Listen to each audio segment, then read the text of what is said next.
guide d'installation du système de nettoyage intégré de Paramount. Cette vidéo est une présentation générale des éléments à prendre en compte pour installer correctement un système de nettoyage intégré. Consultez le manuel d'installation et les plans de la piscine pour obtenir des instructions détaillées et prendre connaissance des consignes de sécurité. Cette vidéo est divisée en 5 sections couvrant le raccordement hydraulique, le ferraillage, la structure de la piscine, l'application du revêtement de finition et la mise en route. Consignes pour le raccordement hydraulique des buses.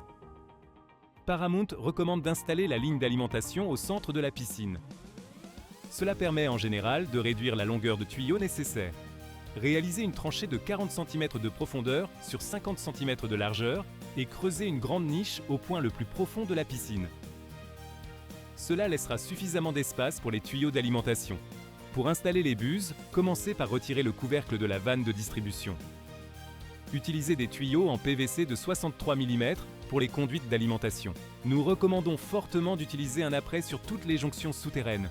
Le port central de la vanne de distribution est réservé à l'alimentation en eau.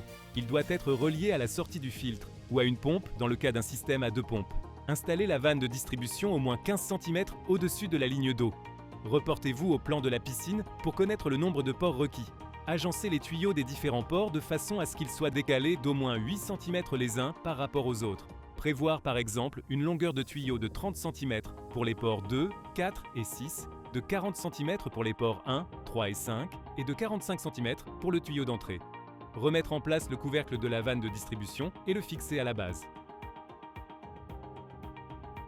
Important, les buses ne doivent pas être montées en ligne, mais sur une branche du circuit hydraulique. À chaque emplacement de buse, installez une traversée de parois Paramount. Coupez la traversée de parois à la longueur requise pour que les collerettes d'immobilisation soient noyées dans le béton.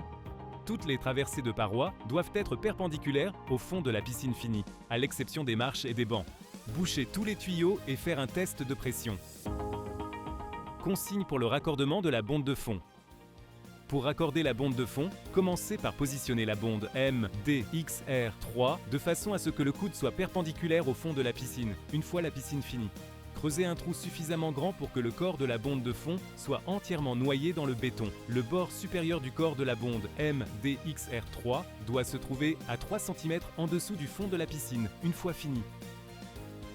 Installez la bouche d'aspiration murale à haut débit SDX2, sécurité obligatoire, sur une paroi latérale de la piscine, sous la ligne d'eau, en veillant à ce que le tuyau soit perpendiculaire à la paroi de la piscine. Si vous installez le piège à feuilles optionnelles, DDC2 ou EDC de Paramount, placez-le entre la bonde de fond et l'entrée de la pompe, puis raccordez la bonde de fond à l'entrée de la pompe. Consigne pour le ferraillage.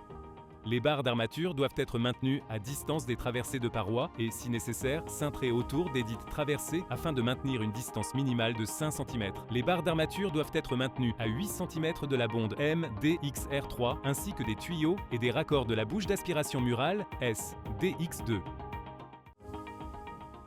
Béton projeté et gunite.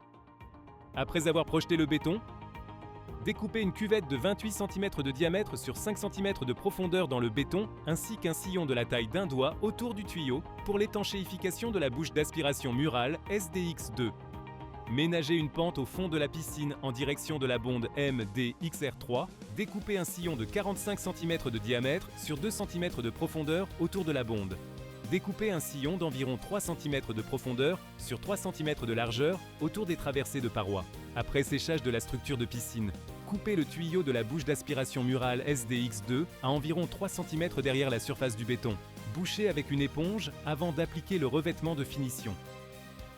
Alignez la rainure de la bague de nivellement avec la clavette d'alignement du corps de la bonde. Ajustez la hauteur et l'inclinaison de la bague de nivellement de manière à ce qu'elle affleure la surface intérieure finie de la piscine. Utilisez un produit d'étanchéité compatible avec le revêtement pour fixer la bague de nivellement en position et assurer l'étanchéité. Coupez les tuyaux des traversées de parois au ras de la surface du béton. Retirez le capuchon du corps de buse. Appliquez la colle PVC sur toute la partie extérieure du corps. Apprêtez l'intérieur du tuyau sur au moins 8 cm. Enfoncez le corps dans le tuyau jusqu'à ce que la collerette d'immobilisation de la buse affleure le béton, de façon à ce que le bord supérieur se trouve au même niveau que le revêtement de finition de la piscine. Laissez les vapeurs s'échapper pendant 30 minutes, puis remettre tous les capuchons en place. Consigne pour l'application du revêtement de finition. Avant que la finition ne soit sèche, positionnez la bague de nivellement du SDX2 avec la languette portant l'inscription Top à 12 heures, puis enfoncez la bague dans le matériau de finition. Essuyez toute trace de matériau de finition sur le bord supérieur de la bague de nivellement et lissez le matériau de finition à la truelle à l'intérieur et à l'extérieur de la bague pour assurer l'étanchéité autour du tuyau d'aspiration. Après séchage du revêtement intérieur, installez le couvercle du SDX2. Positionnez le support béton sur la bague de fixation béton à l'aide de la languette d'alignement. Insérez 3 vis mécaniques et serrez à 24 Nm. Positionnez le couvercle du SDX2 en regard des trous du support béton. Insérez 3 vis de sécurité et serrez à 19 Nm. Installez le corps et le couvercle de la bonde de fond MDX-R3. Commencez par retirer le bouchon de pression principal. Installez le corps tronconique de la bonde et fixez-le avec 4 vis de sécurité. Serrez à 19 Nm à l'aide d'un tournevis de sécurité T25. Fixez le couvercle sur le corps tronconique avec 3 vis de sécurité et serrez à 46 Nm. Mise en route, remplissez la piscine d'eau et démarrez là où les pompes. Après une courte période de fonctionnement, arrêtez là où les pompes. Installez le module dans le corps de la vanne de distribution. Redémarrez là où les pompes et faites tourner sur 2 cycles pour expulser les capuchons des buses et chasser les débris de construction présents dans les tuyaux. Pour installer les buses, placez-les dans l'outil de pose. Insérez la buse dans le corps de buse et bloquez-la en position en la tournant d'un quart de tour dans le sens des aiguilles d'une montre. Si vous suivez ces consignes très importantes et que vous lisez le manuel d'installation attentivement, le système de nettoyage intégré fonctionnera efficacement.